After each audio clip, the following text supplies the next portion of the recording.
The waitress who got a university fund. In the heart of a bustling city, where skyscrapers brushed the clouds and neon lights painted the night, there stood a modest little diner on the corner of Maple and 6th.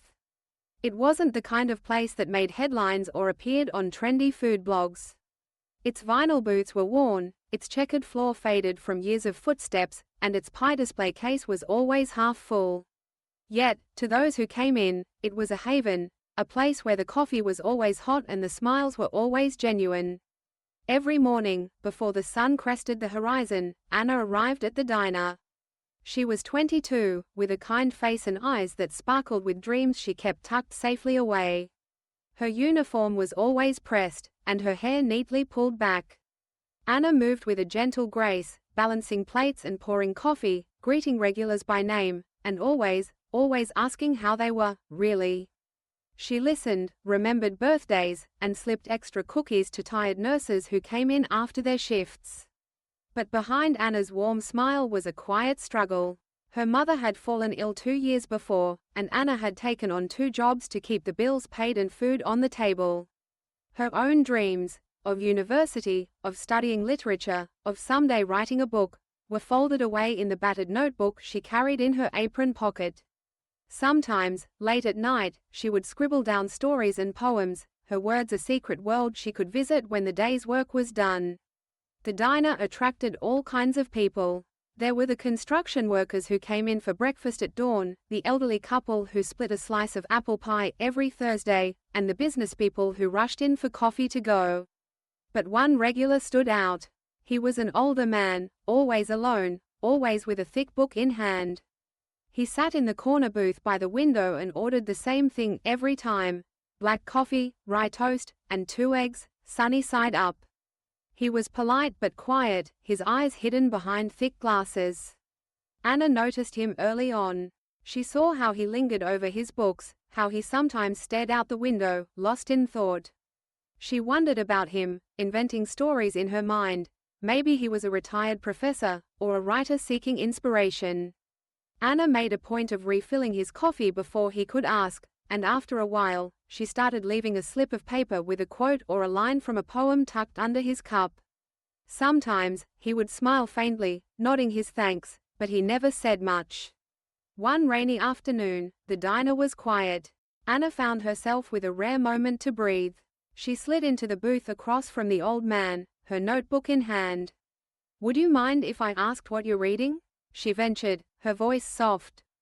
He looked up, surprised, then pushed the book across the table. "It's a collection of essays by James Baldwin," he replied, his voice gravelly but kind.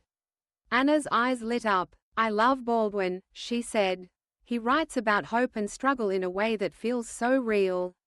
They spoke for a while, the conversation gentle and easy.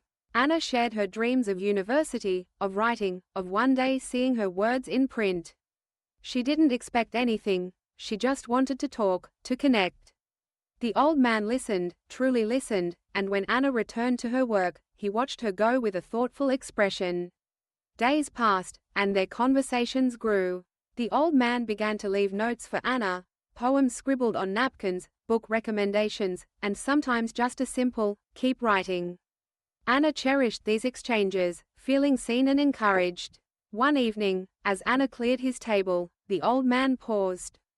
"I see something special in you, Anna," he said quietly. "You have a gift, not just for words, but for kindness. Don't let go of your dreams." Anna smiled, though her heart ached. "Dreams are expensive," she replied, half joking. He looked at her, his gaze steady. "Sometimes, the world surprises you." A week later, the old man stopped coming. Anna missed him, worried about him, but life in the diner moved on. Then, one morning, as she arrived for her shift, the owner handed her an envelope. Inside was a letter, written in the old man's careful handwriting. He explained that he was, indeed, a retired professor. He had spent his life teaching literature, nurturing young minds, and watching as too many bright students were forced to abandon their dreams because of hardship. In Anna, he saw the light of possibility, the fire of hope. Enclosed with the letter was a check for a sum that made Anna's breath catch in her throat, a university fund, enough to cover her tuition. Tears filled Anna's eyes as she read his words. Use this not just for yourself, the letter ended, but to pass kindness forward. For every dream you chase, help another to do the same. Anna's life changed that day.